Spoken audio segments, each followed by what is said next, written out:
Hello, hello.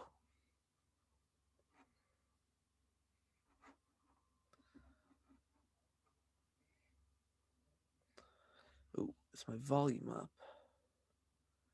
Hello?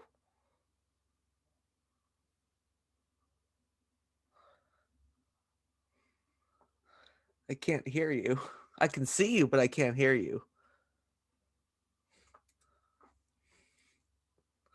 Oh, God, my hair is awful.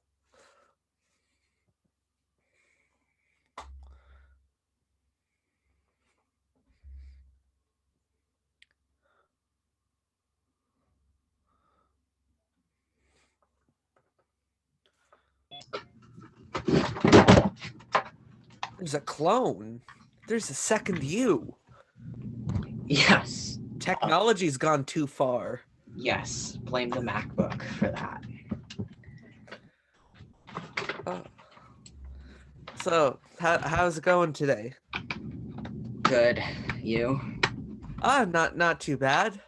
This is actually the first time I've recorded a show of any kind in about a month. Oh, wow. Yeah. So are you ready to dive into Off the Ground? Do you have the album or? Uh,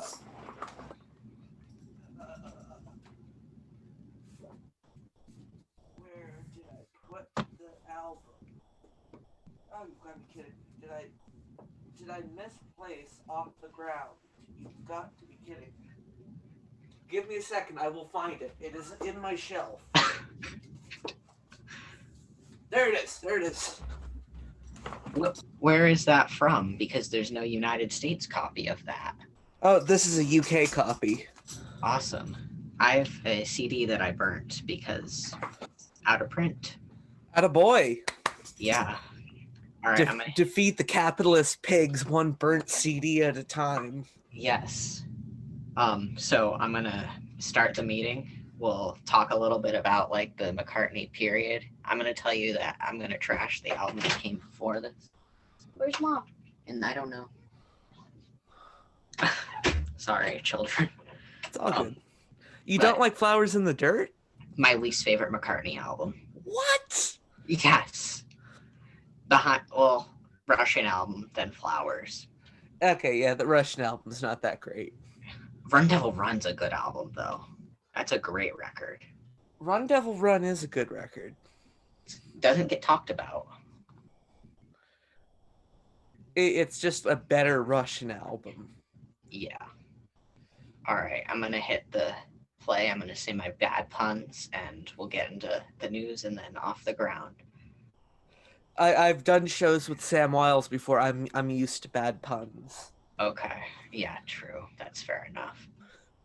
Oh, we're already recording, so have to chop that bit off. So, hey, hi. We're open tonight. We're so glad to see you all here, and we hope you are not the only people here. Tonight we are traveling to the ever-present past to revisit Off the Ground. And I have my co-host with me today, Ethan Alexanian, the host of Fans on the Run and the co-host of When They Was Fab. See, you brought up the When They Was Fab thing, which is something people rarely mention. Although that's kind of my fault because I realize in most of the shows I've uploaded since I've joined, I've only mentioned it like once or twice. The most it got, I think, I'm sorry, Ed and Lonnie, was a half-hearted edit onto Fans on the Run 50, where it's like, well, what's the swearing policy of this show, Hudson? Yeah, keep it. You're good. Okay. Like, well, fuck it. Let's just record something.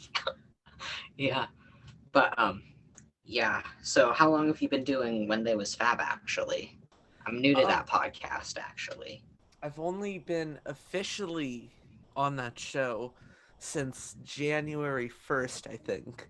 But I've kind of unofficially been doing it for about. I did it for about a month before. It's Lonnie, had to take a leave, and so Ed just kept bringing me back as a guest co-host.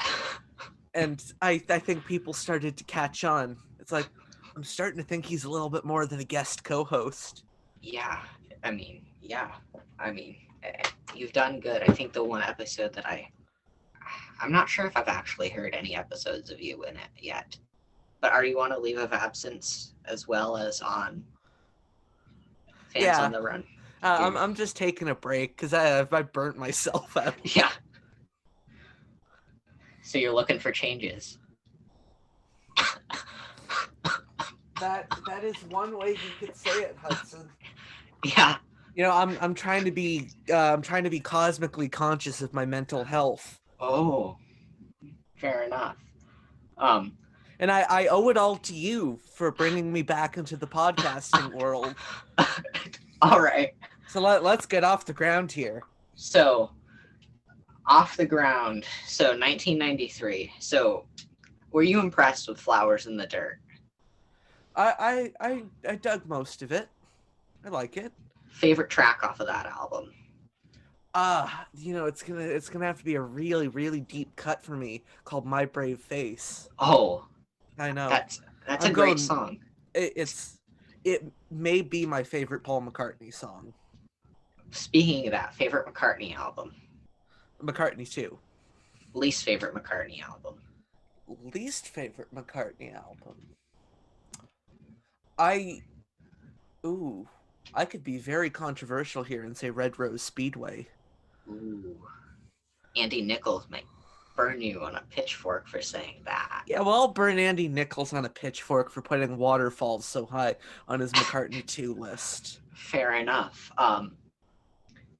Favorite John album? Favorite John album? Mind Games. Oh, good boy. Yeah. Have you heard this 2002 mix? No, but I know someone sent you that in the mail. Yes. And I got very jealous. I'll email you the MP3s of this because the vocals are so upfront. Because on the vinyl, it's really closed in. Yeah. But I'll send you the mix. Least favorite John album. Actually, I want to ask you.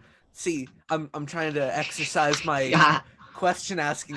How do you feel about the new mixes on the Give Me Some Truth of the Mind Game stuff? Because I'm not too big on it. I thought they were pretty good, but I prefer this. I don't actually own Give Me Some Truth yet.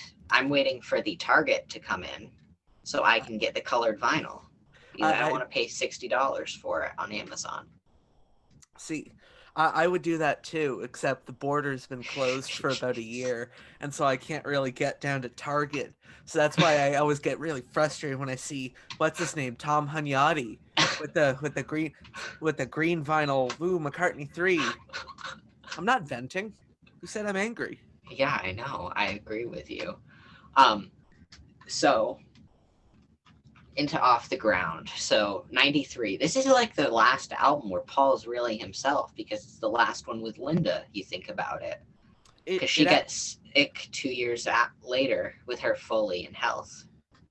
I actually agree. When I think of like his solo career, I divide it into two parts. And Off the Ground is the last album I consider old Paul. Yeah. This, I think, started the latter-day career renaissance. Everybody says it was Flowers. You heard, I don't agree with that. Well, no, you don't like Flowers very much, do you? I think it's got some gems, but not overall. There are worse things in the world. Yes. Like Press to Play. I'm getting to appreciate that album. See, you're a little bit further ahead than me. Yeah. I don't own that on vinyl yet. That's not I haven't found a copy of that, unfortunately, yet. Don't pay more than like $10 for it. Okay. I didn't own a copy of Broad Street for like all these years because I refused to pay more than $5 for that album. And then eventually I just broke down. And I just bought it and I bought it for like $12 and I felt like a fraud and a hack. Yeah. And then I found it like the next day for like $8. It's like, oh man, I'm an idiot.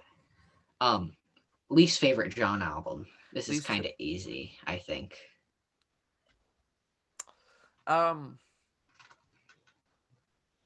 Life with the Lions. Not counting Experimental from the 8. Okay. Uh, uh, rock and roll. Yeah, correct. Yeah, I'll let you do 2 favorite George albums because you kind of have to go with one. yeah. It the go-to answer and the correct answer is All Things Must Pass. What's your second answer? Please do not say Gon Troppo.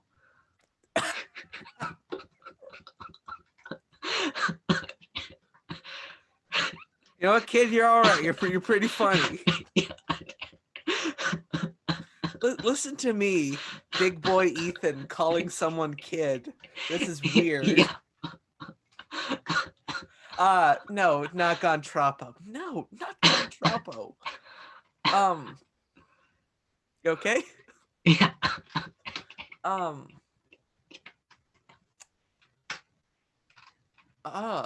Wonderwall music. Good. That's a good record. My favorite. It gets unnecessarily trashed. It does. I mean, you can trash the other experimental one. These how do I put it? Simpletons don't know how to appreciate it. Yes, I agree. And least favorite George album. I think you said it. Oh, Gon Troppo? Good. Yeah. Somewhere in England is actually a pretty good record if you actually think about it. It's better than Gon Troppo. Dark Horse, and I like Extra Texture quite a bit now. Extra Texture, I almost considered saying that. It feels kind of, when I listen to it, it feels rushed for some reason. Yes. But I kind of like that. You know, rough and ready. Yeah, I agree. So, track 1, Off the Ground. You didn't even ask me anything about Ringo. Oh, Ringo. Of course. We forgot Ringo. Favorite Ringo album. I do that too. Goodnight Vienna. Oh, good choice. Least favorite Ringo album. Anything he's put out in the last 20 years.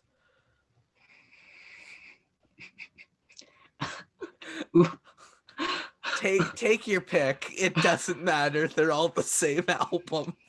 Fair enough. It's I can't tell them apart. Favorite Wilburys album.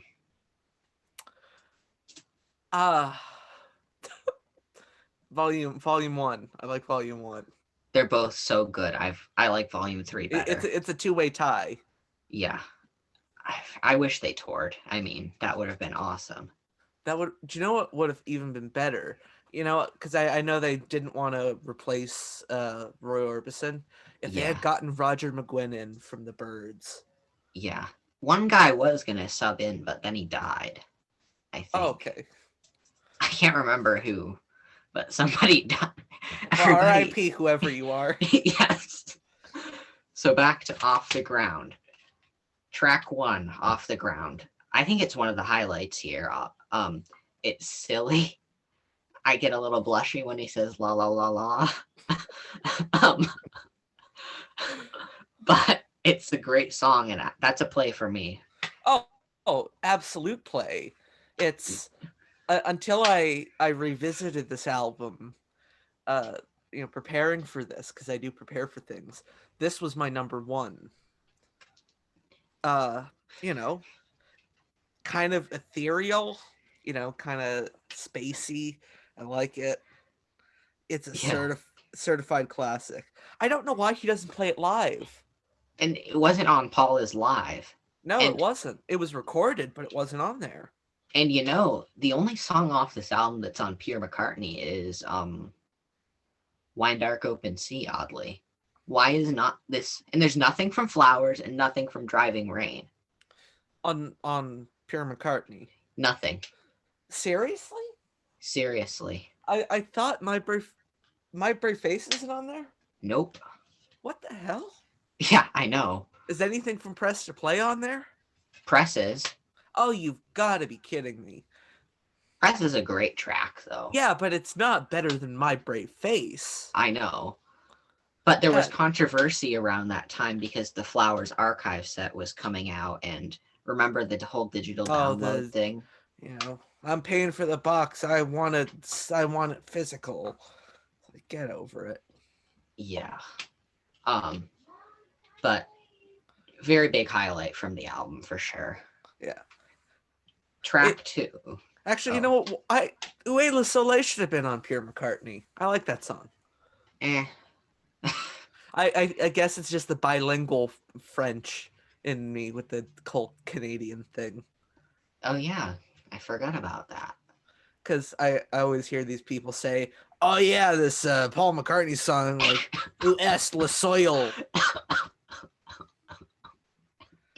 You sound like Tom. I know. I had to explain. Hopefully, Tom won't mind me saying this. He won't. No, but I had to explain to him once what the Commonwealth was. He had heard the word and he knew it was something, but I said, no, there's a collection of countries that it's basically the damp corpse of the British Empire. Yeah. Moving on. Next track. Looking for Changes.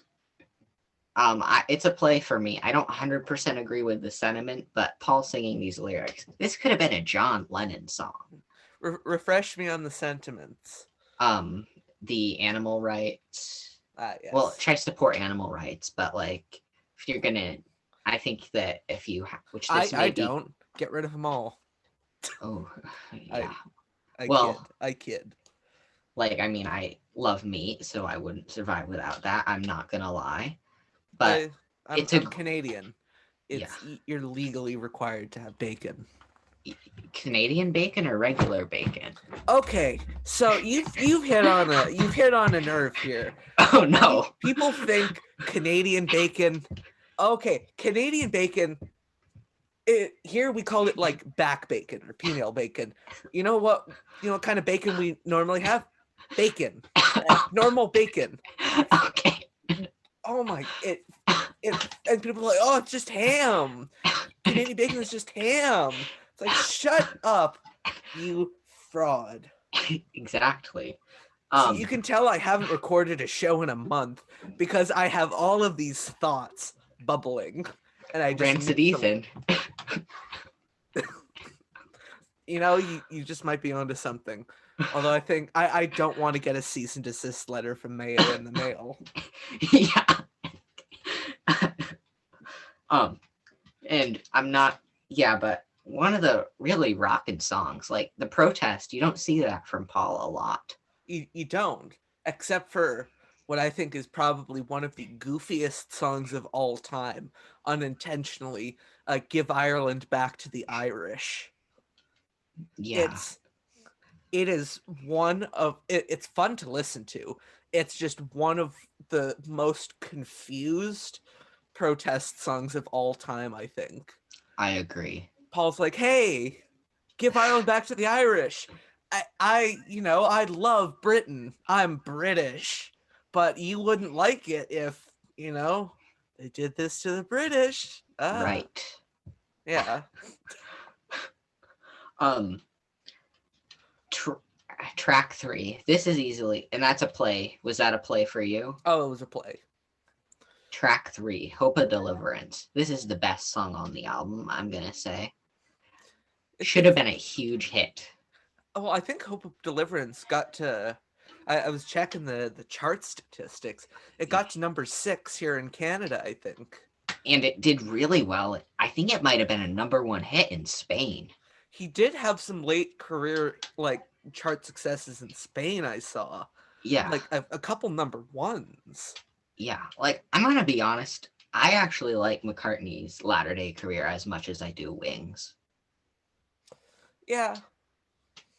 He's had, like, the 2 best latter-day career successfulness, I would say, is Dylan and McCartney. I don't know if you're a Dylan fan, but I'm a big Bob Dylan person. I own most of the Bob Dylan discography, but I'm not a huge Dylan fan, except I'm a diehard 1965 Bob Dylan fan. For the Bringing It All Back Home album. That's my favorite.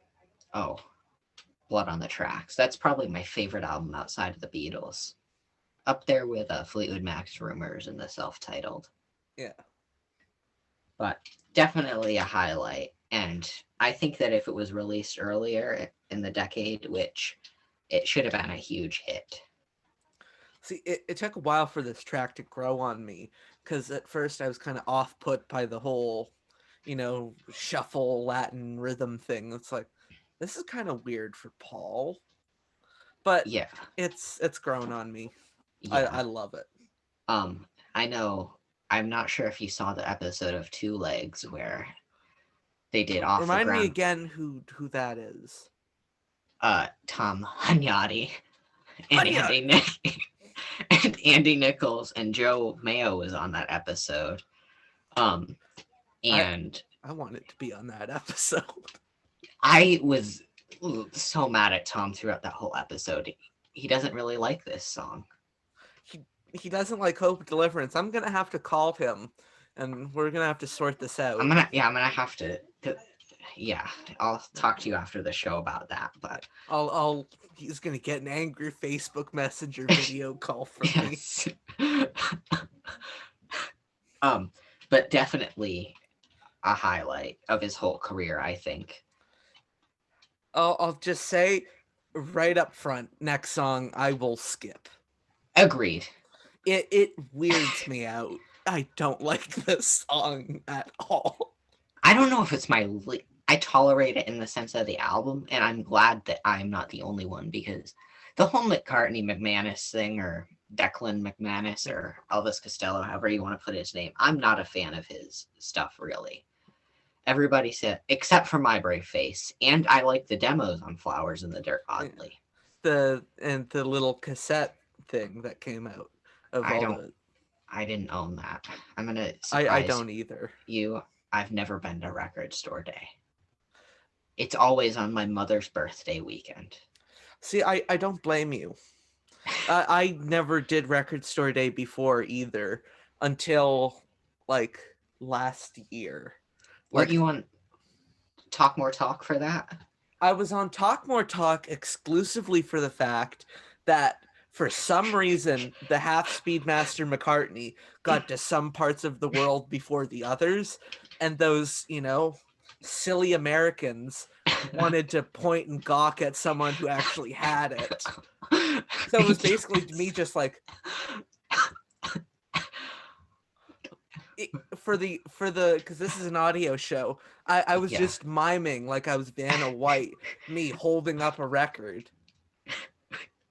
See, I just broke the illusion. Yeah, but I mean, getting on Talk More Talk with like Ken Michaels is like, and it would be to be with any of those people on a show, you're pretty lucky, I think. Yeah, well, Ken Michaels wasn't there. He wasn't? No, it was just Kit and Tom. What happened to Mayo?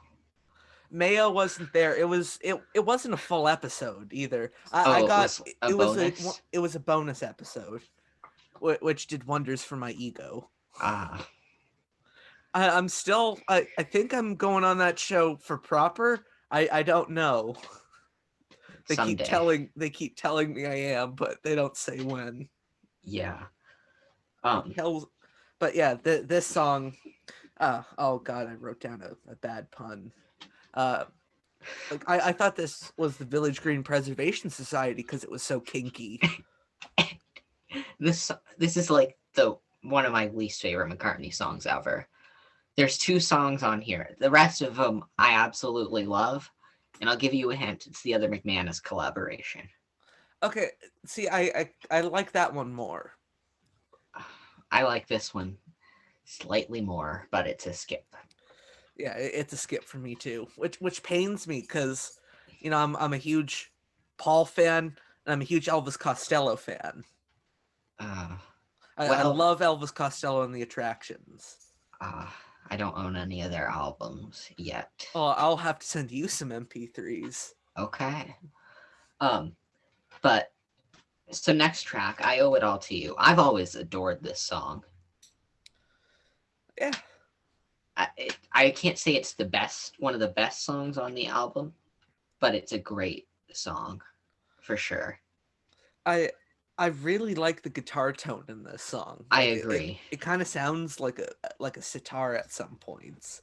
It I does. love anything with like an opening or like with a mellotron in it. I love it. So it's like an instant win. Nothing too much of note, but you know, it's not a bad song. Yeah, definitely not like the best song, but it's beautiful. I mean, Yeah. the vocals on this album throughout are some of his best in his entire career. It was kind of like what you said. It was the last thing where he sounded like himself, like vocal wise too. Yeah, Because some of the stuff you could have said this was recorded in 1974, and I would have been like, okay, like the song "When Winter Comes" that was on McCartney 3. okay, Um, that song blows. that sounds just he could have recorded that in the 70s. Yeah. But yeah, definitely great song. Yeah. So next, I'm looking at my phone for the track listing. We have Peace in the Neighborhood, I believe. Oh wait, did I have the tracks the other way around? Oh, okay. The next one I had was Biker Like an Icon. Oh, yeah, no, Biker Like an Icon. Okay. I wasn't sure because I know he does some screwy things with the track listings on different versions, and so I was going off the track listing on the record. Yeah. I mean, did you pay top dollar for that, if you don't mind me asking? Define top dollar, Hudson. More than $100. No, I paid exactly $100. Oh. Luck, that's pretty good. I think it goes for like 70 US dollars, but Well, that's about 100 Canadian dollars. I am not one to fork out that much for records. I Hudson, please stay that way. Okay. Don't become a degenerate like me. I am like the original press. I'm an original pressing person for the most part, except for like an album like Flaming Pie. And whenever this gets an archive release, Paul. Well, you know what? I was so thrilled when Paul is Live got reissued. Yeah. Because that meant I didn't have to buy the expensive original. And I was only going to buy the new Flaming Pie, but the aforementioned Andy Nichols sent me a Christmas present of it. He sent me a sealed copy of Flaming Pie, the original pressing. What? I don't know why he did that. That is so kind of him. How kind of him to think of you. Little pun there. That was really bad. I noticed there's a pun. Um, But now that I've said that out loud on your show, now I'll have to send you something for Christmas. Yeah. And Thank you. I'm a man of my word. I will do it. Wow, that's very kind of you.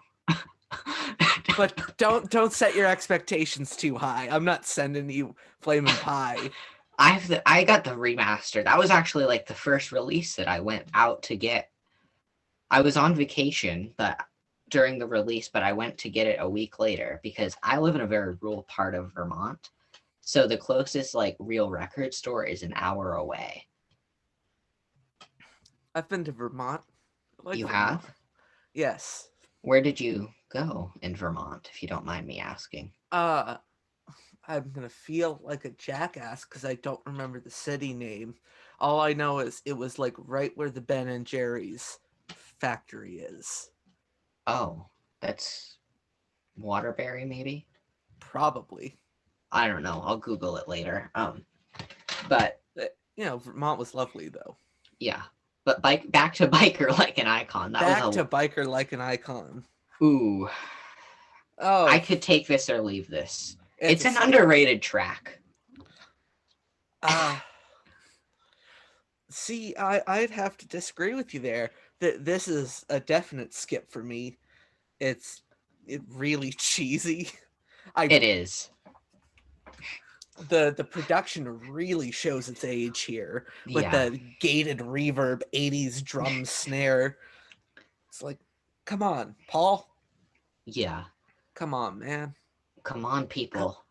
You beat me to it. I realized as that came out of my mouth. It's like, Ethan, you missed the prime opportunity for an actual off-the-ground pun. Yeah.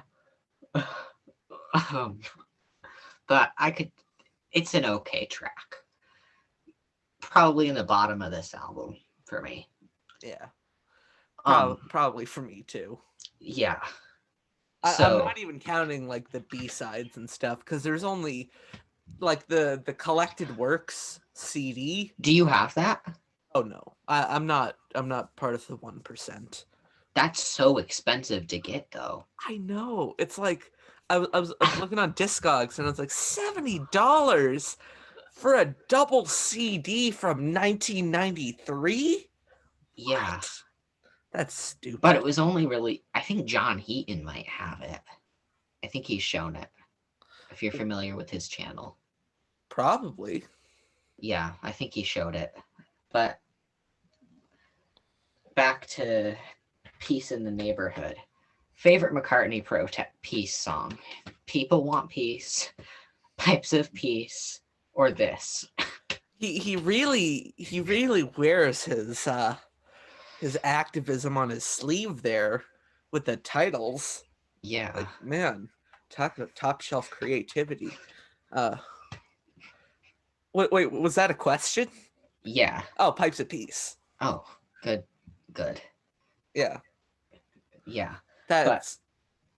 I always, for some reason in my head, get that confused with the song Tug of War. Except I like one, and I don't really like the other. Yeah. You don't like the title track, Tug of War? Not very much. I'm not a big fan of Tug of War. Where do you rank that in his catalog? Better than some, worse than others. So like 15, 20? It's weird to think he has that many albums that, saying it's at 15 or 20 means it's not a dead last. I mean, I like most of Paul's stuff. I even like Driving Rain. Said the DR. Hey, wait, careful there. I think I see Mayo. I think I see a sniper rifle, red laser. Oh, yo, take the shot. That was my impression of me, Mr. Mayo. Sorry. You really haven't recorded a show in a long time. Yeah. Every time I try and do an impression of one of those guys, it always sounds like a character from The Sopranos. Like, hey, I'm a Tom Hunyadi. I'm a Andy Nichols. I'm a Mina Mr. Mayo. And I feel comfortable saying this because I've said this to all of their faces. Yeah. But I'm sorry I'm putting you in this position. It's fine. This is fun. This is fun for me too. Yeah. You are the first guest on the show that I don't know in a sense. The thing here is now we do know each other. Yes. I know. Oh. Pun for very plug. One step ahead. One day at a time. We are really. You know how I just said we're starting to be friends. Yeah. Yeah, I take that back now. Oh, great. Oh, I'm kidding. But back to, so are you a play or a skip on Peace in the Neighborhood? Kind of sounds like a sitcom theme. It does. Like giving me some Full House vibes. Yeah. Like what? It sounds like something you'd see at like a rerun on what's the American channel that's always on in the hotel? Nick at Night. Nickelodeon or some Nick at Night. Terrible channel that I really don't like. Yeah. That's the one. I like the doo. I like the doos. I like the backing vocals. Stupid but endearing. Yeah. I'm gonna skip this one. I don't love it. I but I have don't no hate it. sentimental attachment to it. Yeah. Like, this album I rank really high. Where do you rank this album in his canon? I rank it top 10. Good. Rank it top 10, probably top 7. Yeah. Like, I think 15 of his albums are all, like, 10 out of 10. Like, I'm gonna be completely honest, Band on the Run does not make the top 10 anymore. What? Where does Red Rose Speedway fall for you? Middle of the road. Okay. Higher than Band on the Run or lower? Probably higher. Whoa. Where does Back to the Egg fall with you? I really, really like side 1. I don't care for side 2 very much. Oh, Back to the Eggs. Well, you got to talk to Lawrence Juber. I did. We're going to talk about that after the show because I kind of want to get him on here. Yeah. Oh, okay. That was a very poor wink. Yeah. I feel like I've lost control of my facial muscles. That's not good. Oh. Don't worry about that. Don't worry about that. Yes, but good song. So what's the next? Song, Golden Earth Girl. This sounds like Maybe I'm Amazed or Say You Love Me by Fleetwood Mac in the beginning. I did write specifically in my notes, Maybe I'm Amazed, piano vibes. Warm and beautiful piano vibes as well. Sounds like 70s Wings. I love the chorus lead guitar. Kind of sounds like the part on My Brave Face, like da na na na na na. Yeah. Yeah. Pleasantly dull, but on brand. I play this song. This should have been on Pure McCartney, I do think. There's a lot of things that should have been on Pure McCartney. Yes, like Beautiful Night, Ever Present Past, House of Wax. Well, I can tell you what shouldn't have been on there. The fucking frog song. You and Joe Mayo on that song. I hate that song. I don't know why it got. I know why it got reissued because the 100th anniversary of Rupert the Frog or Rupert the Bear. I got trashed for that. Yeah, in like one of the first Fans on the Run. I think it may have even been the first. I called him Rupert the Frog and not Rupert the Bear, and someone left me a comment saying, actually, it's Rupert's a bear, not a frog. Enter. I don't like that song either. Like, I can tolerate most of McCartney's work. Oh, God. And yeah. And the songs we were singing, I've never been big on that song. You see, I was pleasantly surprised when I went back and listened to this. It's really melodically interesting. Yeah, the songs we were singing is this the way it opens Flaming Pie, and Flaming Pie is my favorite McCartney album. First or second. It's that, Ram, Venus and Mars, Memory. See, I wouldn't rank Venus and Mars that high, but I would rank Ram that high. As long as you don't talk about Magneto and Containing a Man with Kid O'Toole. I like that. I like that song. That's the best song of the album. Yeah. What does Kid O'Toole know? She's only an author.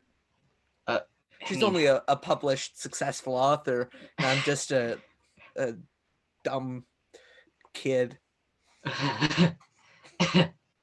Yeah, but definitely a play for Golden Earth Girl. So now we go on to, is that a play for you or that's a play for that's a play for me. The Lovers That Never Were. Skip, next track. What? I like this. I like this song. I don't. See, it makes Mistress and Maid look like Maybe I'm Amazed. Oh, come on, Hudson.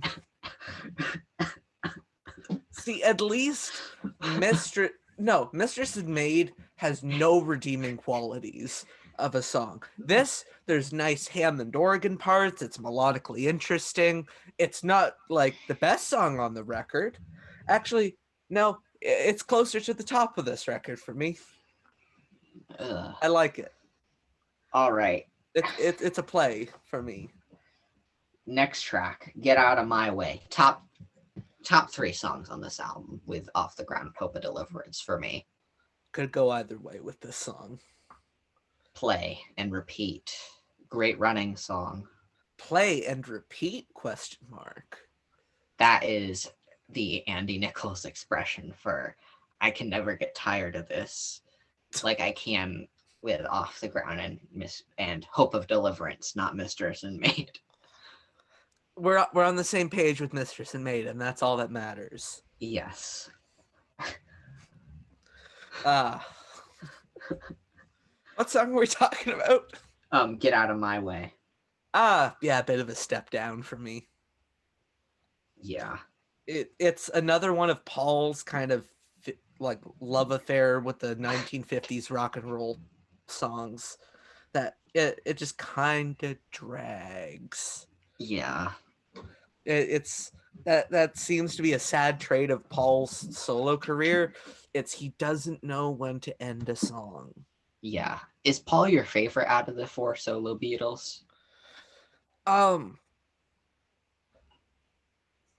Normally I would say like George, but then I have to think about it. There is more Paul albums than there are George albums. So that means there are more Paul albums that are, good albums to me than there are George albums that are good albums to me. But George's catalog may be the most consistently good out of all of them. I like the only. What are you talking about? Ringo's put out some consistent records over the last little while. I like What's My Name. I'm not too familiar with all of Ringo's albums. Like, Give More Love I've only heard a couple times, and I haven't heard the Liverpool 8 and Choose Love and Ringo Rama albums too much. Okay. They don't even have vinyl copies, and I'm strictly a vinyl person unless when it comes to things that don't exist on vinyl, or you have to pay a very high price like this album. Well, you see what you could do here, Hudson. This is another option. There are places that will press custom records for you. So I'm not encouraging piracy, but if the album doesn't exist on vinyl, I see no moral dilemma. Okay, fair enough. It's like, okay, Ringo, if you don't want to put this on vinyl, I will. Ringo's albums, like, there's no reissues for, like, any of them, though. Yeah. Well, Ringo got reissued. And then Goodnight Vienna, I think, also got... And then, of course, all the ones that are, under the other record company's umbrella, they've all been reissued. Yes. Like all the 70s, late 70s trash. Rotogravure is not that bad. That's a good record. It just gets progressively worse throughout the decade. Yeah. There was more cocaine than common sense. Very true. Good point. But I definitely play Get Out of My Way. Track 11. Did we already talk about Wine Dark Open Sea? You mentioned that I think you wanted to, or that this was a Pure McCartney song. Yeah. Yes. The only track from this album on Pure McCartney, which makes me really mad. Because this is Paul's most underrated album, I think. Yes. Well, the fact that it's been out of print since like 1993. Yeah. Kind of cements an Well, I think it got reissued on CD like once. Yeah, in 1994. No, I mean, like, I think it got reissued under... I don't even remember what the name of the record label is. Hear Music or something? I just call it Starbucks Records. Hear Music. Hear Music. It got reissued on that, like, once. Yeah, I will show you an interesting thing that I did find from that label after the show. Ooh. But so Wine Dark Open Sea, play. 10 out of 10 track. Uh, It's an underrated song. I'm not crazy on it. It sounds to me, it reminds me a lot of the album London Town. Good point. Yeah. But the thing is, that would be good if you liked London Town. I'm not super crazy about London Town. I think side 1's perfect. Side 2, other than With a Little Luck. It's a little too soft with the Rhodes piano. Yeah. I could go either way with this. It's nice because it captures that style so well that it's like, okay, so wait, this isn't a song from 1978. Yeah. But still a great track, I think. Yeah. So now on to the last track. Come On People. Play. Hey Jude of the 90s. But Well, I absolutely love I would this not song. go that far.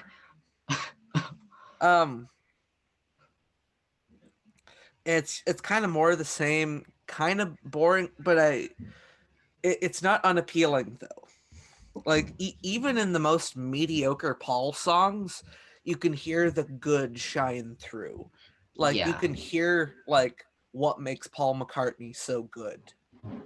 Like with You Gave Me the Answer, which is not a favorite. Yeah. But you can still hear what makes Paul good. I mean, that screams When I'm 64. Yeah. But yeah, it's a play. Yeah. It's a play. And that's got Cosmically Conscious, which just should have been a B-side. Cosmically Conscious, upon reflection of this album, even though it's kind of only a half bonus track, it's my favorite song on the record. I'm just gonna say it. Good. I'm glad you have something that I just think it's weird on the end of Come On People. I love the song. It's a little weird in its placement, but it's awesome. It is. It's delightfully weird. Yeah. And that's coming from my favorite McCartney albums, McCartney 2. I love that record, and all the way through. I put bogey music really high on my list for those tracks. I like it when Paul is weird. Yeah, that's good. Paul is live, Paul is weird. I want Paul is weird. That would be a good compilation. Screw Pierre McCartney. Listen to Twin Freaks. Oh, yeah. Or Strawberries, Oceans, Alarm Clocks, or that's whatever. The Rush's album I really love. Yeah. Speaking of that, do you own that on vinyl? The Rush's album? I don't. The Fireman stuff is very expensive. I know. I only got I have Electric Arguments because I got it at a record store. See, this is where I have luck sometimes. It's a really mediocre store. I'm not going to say the name, but they still have records that they got in 15 years ago that never sold. So I got it for I don't know if it's a good price, $40. Yeah.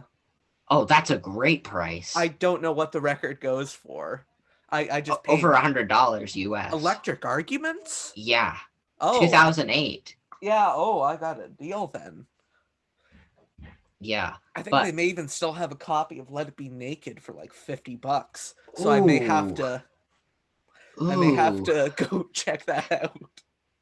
Yeah. They did last time I was there, and I couldn't bother forking out $60. It's like, yeah, come on. I'm not paying that for a Beatle record. Come on. Come on, people. Come on, people. But so with the songs that you skipped, which I skipped too, what would you swap out with the B-sides? See, the thing is, I didn't really like the B-sides very much. Really? I liked a few of them. Yeah, I agree. I would swap out Mistress and Maid for Big Boys Bickering. That's what I was gonna do. Yeah, because I love Paul McCartney saying the F word. Isn't that your favorite word? It is. Makes me cry. It's so beautiful. See, I pay attention to Fans on the Run. Well, the thing is, that would be hard, very hard not to notice if you've listened to the show.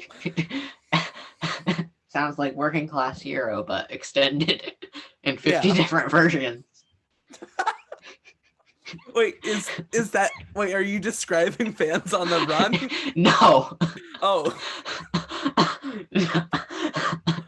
I love Fans on the Run. That's my second, my favorite Beatles-centric podcast. That's not solo. Okay, you said second there, and I was gonna... Two Legs is number one. It's gotta be, isn't it? That and Talk More Talk are tied. Yeah. I mean, the humor... I'm glad to be number two. Yes. Then Things We Said Today. Well... Things We Said Today is like the ultimate Beatles podcast. What? What about when it was fab? When they was fab. I'm not as familiar with. Is that the name of the show? Yeah. Oh God. I said the wrong name. I'm just not familiar with the backlog of that show yet.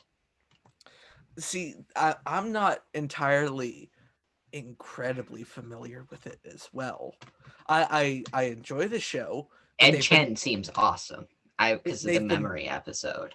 They've been doing that show for like 6 years, and there's like 300 episodes. Wow. That's a lot. I have not listened to 300 episodes. Yeah, but that's really awesome. But I would definitely just swap. Like The Lovers That Never Wore fits in the album, but Mistress and Maid does not. And maybe swap out Peace in the Neighborhood for like Style. Yeah. So that wraps up our show on Off the Ground. So Ethan, do you want to plug anything? Yeah, I'd like to plug Fans on the Run. It's basically 50 different versions of like an extended Working Class Hero. It is not, but okay. No. One of the things I miss about Fans on the Run, and I've even been writing a list while I've been taking a break of like absurd statements to say at the start of the show, because I've run out of them, but I'm starting to build up more. I just like making outlandish claims and then absolutely refusing to back any of them up. Yes.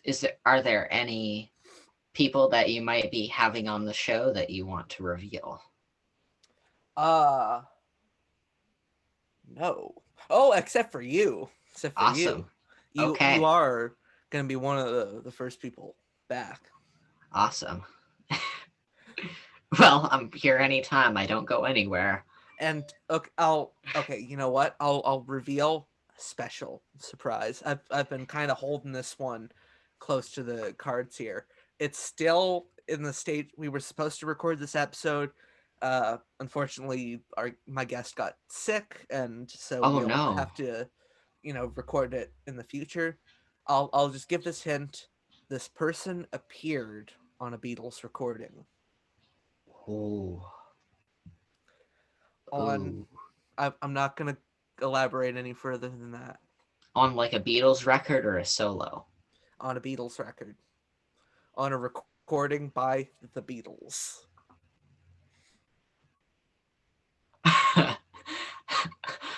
Okay. Spoiler alert, it's Paul McCartney.